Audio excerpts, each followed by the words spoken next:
I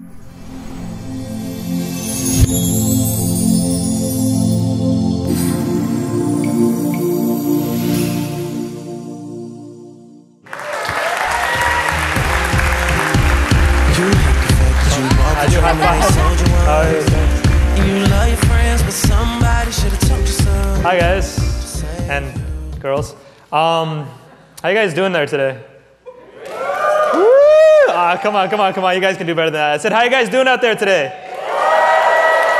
Nice. I was very happy to realize that I got a green laser pointer. No, I'm just kidding. I really wanted to tell you guys before I start my talk that I wanted to dedicate this presentation to 3 people who are all in the audience today. My mom, who's always supported me and encouraged me and just been a great inspiration to me. My dad, who used to sneak me into breakdancing competitions when I was 12 years old. And my girlfriend, who just got into med school. Woo! Congrats. She probably didn't see that one coming. So that is me in an uncomfortable looking position that sometimes I eat my breakfast in. No, I'm just kidding. I'm a breakdancer, as you can tell, also the founder of Unity, but I'm going to tell you a little bit about where I come from and why I do what I do.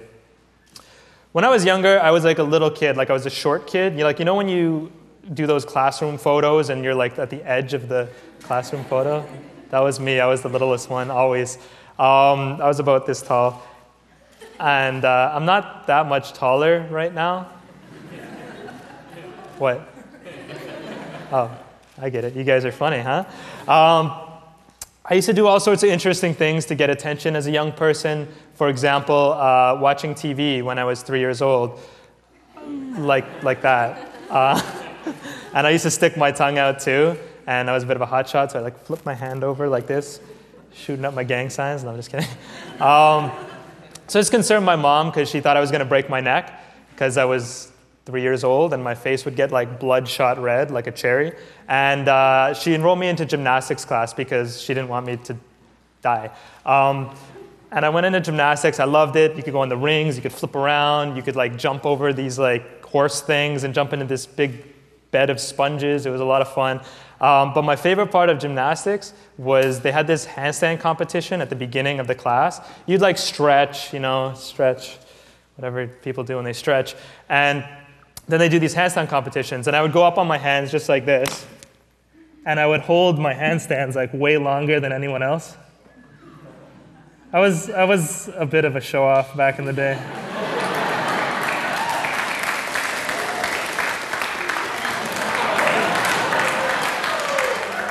So, yeah, as I continue to grow up, you guys don't mind if I tell my story from here, do you? Oh, look, a staircase. Hey, check it out. Oops, I think I broke the microphone. So, as I was growing up, I was dealing with, oh, that just went backwards. Oh, it was upside down. Left means right and right means left when it's upside down.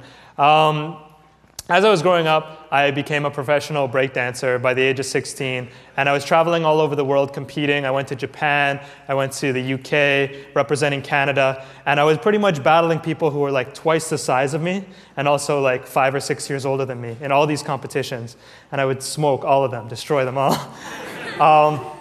I won about 25 competitions by the time I was about 17 across Canada, and I was loving it. It was like the coolest feeling to be this little kid destroying all these older guys who just kept getting angry at me. I got this talent, and it was cool. I also used to love walking around the stair on my hands. I'd do these weird things, like I would turn off my lights. So I'd like walk over to the light, and then I would like turn off the light. And then I would like go over to my computer, and then I'd push. And then I would go to the washroom, and no, not happening. Get your mind out of the toilet. Get it? The toilet? Okay.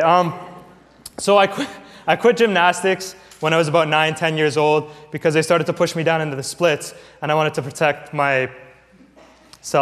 And I quit, and I had no way of dealing sort of with like these handstands. I love doing them. So I'd walk to the top of the stairs on my hands, and my mom would be like, "No, Michael, no, don't do it, don't do it." And that was the perfect encouragement for me. So that made me really happy. And sorry, Mom. I would go down the stairs one hand at a time, like, "No, don't do it." I made it down. Luckily, I didn't fall on my head. This is my family.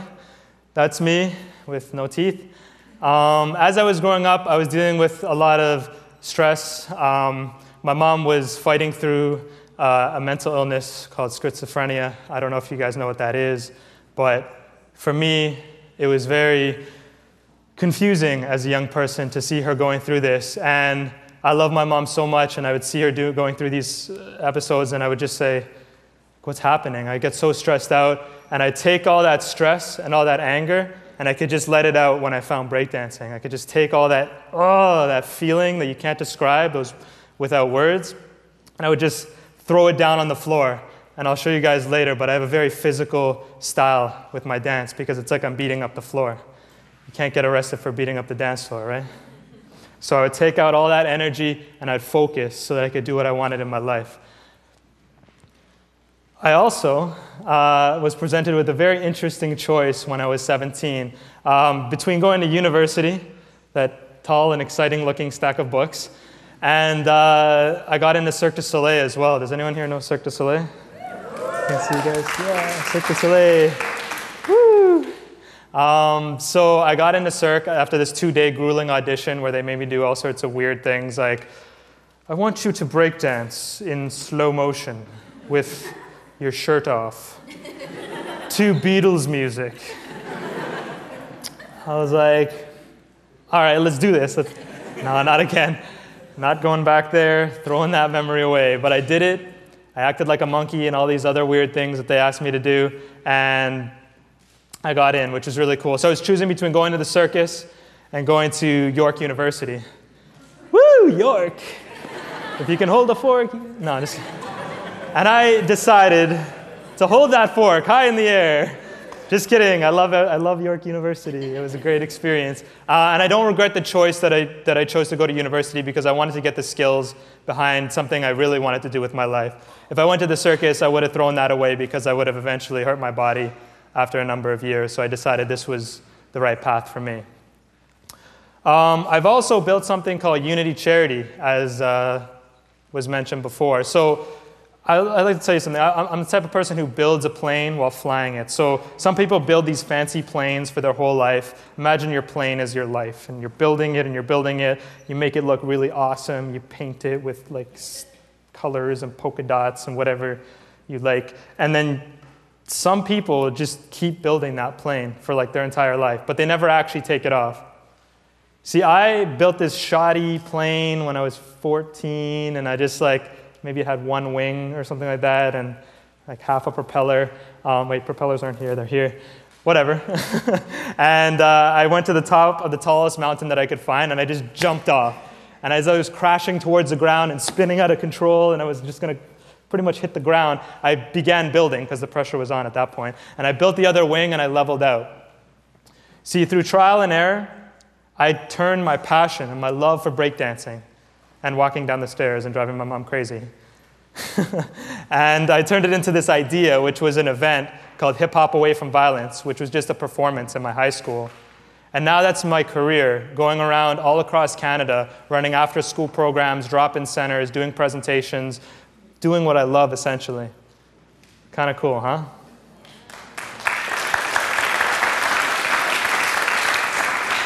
Thank you. So I'll tell you a little bit more about my journey. You see, in Unity, we teach young people to express their stress, get rid of all that anger in their lives. Same as my own story. We teach breakdancing, graffiti art, spoken word poetry, and beatboxing to have people just let that out. We then empower young people to become role models in their own communities so they can tell their stories using their art forms. We do this through after-school programs, drop-in programs. We have a festival in a couple weeks. We have leadership programs. Kids grow up, go to university, and join our university chapters. And they can even go to the artist training so they can learn to teach the programs themselves and eventually get hired through the program. But it wasn't easy.